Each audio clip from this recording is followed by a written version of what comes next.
नमस्कार। अब हम आपको बताएंगे क्लास 10th लेसन नंबर 1 प्रश्नावली 1.3 का question number first. Very important ना, पेपर की दृष्टिकोण से बहुत ही महत्वपूर्ण प्रश्न है। तो सबसे पहले हम जानेंगे कि इसमें जो पहला प्रश्न है वो है क्या। इसमें कह रहा है कि अंडर सिद्ध कीजिए कि अंडर रूट 5 एक अपरिमेय संख्या है। तो हम इसको सिद्ध करने के लिए चल रहे हैं, ध्यान देना। तो सबसे पहले जब आप हल लिखेंगे तो इसमें हम लिखेंगे क्या, ध्यान देना। इसमें लिखेंगे माना माना अंडर रूट 5 एक परिमेय संख्या है, एक परिमेय संख्या है, परिमेय संख्या है जो जो पी व क्यू के रूप में रूप में लिख सकते हैं, लिख सकते हैं।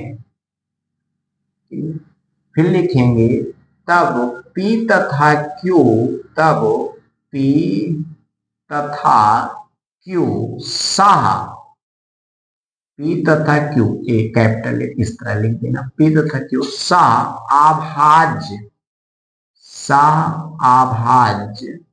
पूर्णांक है, आभाज्य पूर्णांक है। क्लियर? इसमें कोई आपको डाउट?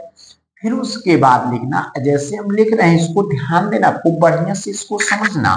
फिर इसलिए P तथा Q का मासा, P तथा Q का मासा कितना है? एक होगा। क्लियर? P तथा Q का मासा क्या होगा? एक होगा। अब इसके बाद हम इसको P अपान Q के रूप में लिखा जा सकता है। P अपान Q, P व Q नहीं, P अपान Q लिखना। क्लियर? अब इसमें इसको आप अपान कर देंगे ना। अब इसके बाद यहां पर लिखेंगे तब अब P अपान Q बराबर, P अपान Q बराबर क्या लिखेंगे? Under root 5। समझ में आया? क्योंकि a परिमेय संख्या है ना। अगर a परिमेय संख्या है तो इसका मतलब a भी क्या है? परिमेय संख्या है ना। अब इसी प्रकार से हम इसको सिद्ध करेंगे। तो सबसे पहले हम क्या लिखेंगे? इसका वर्ग करने पर। तो जब इसका हम वर्ग करेंगे तो कैसे आप लिखेंगे? ध्यान देना, वर्ग करने पर जब इसका हम वर्ग करेंगे तो क्या हो जाएगा? P square upon Q square is equal to under root 5। Clear? अब इसको जब हम लिखेंगे तो इसको हम क्या लिखेंगे? अब इसको इस साइड ए जाएगा ना। तो अब ध्यान देना, जब इसका वर्ग करेंगे तो इतना आएगा, जब इसका वर्ग करेंगे तो ए वर्गमूल क्या होगा? हट जाएगा। ध्यान देना, जैसे अंडर रूट 5 का जब हम वर्ग करते हैं तो इसका वर्ग करने पर कितना आता है? 5 प्राप्त तो होता है ना, क्योंकि वर्गमूल का चिन्ह क्या होता है? हटा देते हैं। अब इसी प्रकार से इसको जब लिखेंगे तो ये लिखेंगे P square upon 5 is equal to Q square. समझ में आया ना? कोई दिक्कत इसमें? अब इसमें ध्यान देना, P square upon 5 is equal to Q square. अब इसको हम क्या लिखेंगे कि जो हमारा P5 है, ध्यान देना, P5 जो है पी स्क्वायर को पूर्णतः विभाजित करता है। ध्यान देना, 5 जो है पी स्क्वायर को पूर्णतः विभाजित करता है। इसको हम लिखें कहा? यहीं पर लिखते हैं 5 पी स्क्वायर को पूर्णतः विभाजित करता है। क्लियर? जब करता है तब 5 जो है 5 पी को भी विभाजित विभाजित करेगा। क्लियर, लिख लिए। अब इसके बाद फिर यहां लिखना, तब यहां पर लिखना P/5, ध्यान देना इसमें, थोड़ा समझना। फिर लिखेंगे इसको इस तरह, माना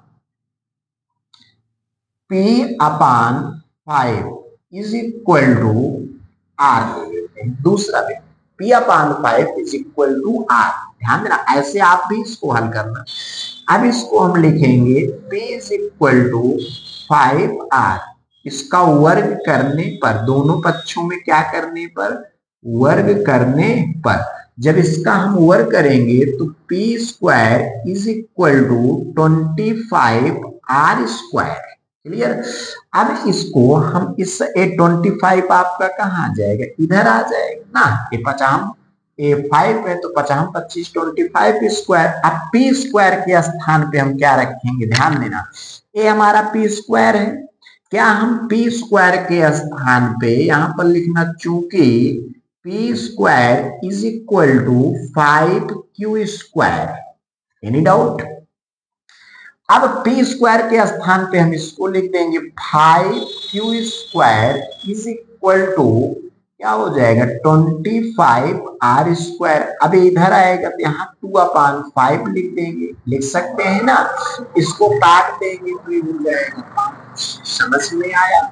इसको हम क्या लिखेंगे, Q²/5 is equal to R²।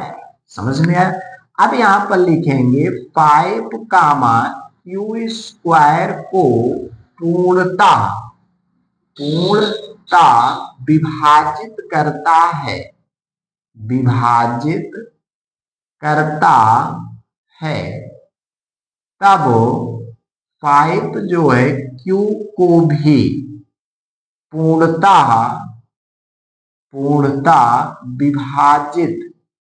विभाजित करेगा। समझ में आया ना, समझ, इतना क्लियर हुआ।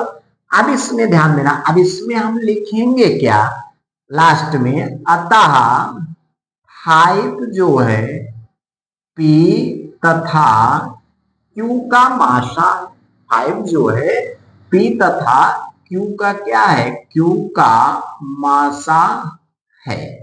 क्लियर, मासा है। समझ में आया।